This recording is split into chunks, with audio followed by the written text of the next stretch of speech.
Mr. Daniel was an elite lawyer in Abuja. He had the sharpest tongue in the courtroom. With his fine suits, polished shoes, and booming voice, he was the lawyer every client wanted.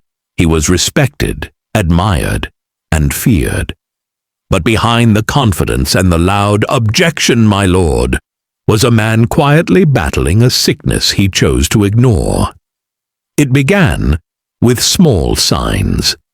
Daniel was always tired, always thirsty, and running to the toilet more times than he cared to count. His wife noticed his sudden weight loss and begged him to see a doctor. "Daniel, something is not right," she pleaded. He only laughed and said, "I'm just working too hard. Nothing can stop me." One day, during a routine medical checkup organized at his law firm, the truth came out. The doctor frowned at his results. "Mr. Daniel, you have diabetes. Your sugar level is dangerously high." Daniel shrugged. "Doctor, I have court cases to win. I don't have time for sickness." He took the medicines given to him, but often left them untouched in his drawer.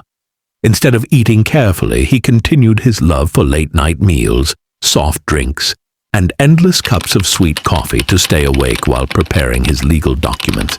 He told himself, "I'm strong. Nothing will happen to me." But diabetes does not negotiate. Sooner than later, his eyesight began to blur. Sometimes he would struggle to read his own notes in court. His feet developed sores that refused to heal, yet he covered them with fine shoes. When his wife begged him again, he snapped, "Do you want me to look weak before people? I am Daniel the lawyer. Nothing can bring me down." But pride has its limits. One hot afternoon, after winning a tough case, Daniel celebrated with colleagues at a restaurant. He ate heavily, laughed loudly, and drank plenty of glasses of wine and soda. "To more victories!" he shouted. That night at home, his body began to shake. He collapsed in the living room, his children screaming as they ran to him. At the hospital, doctors rushed to save him. His sugar levels had shot through the roof, and his organs were failing. His wife held his hand tightly, whispering, "Please fight, Daniel. Please fight." But the man who once argued with judges and spoke with boldness could not argue with death. By morning, Mr. Daniel was gone. He was only 49. News of his death spread quickly.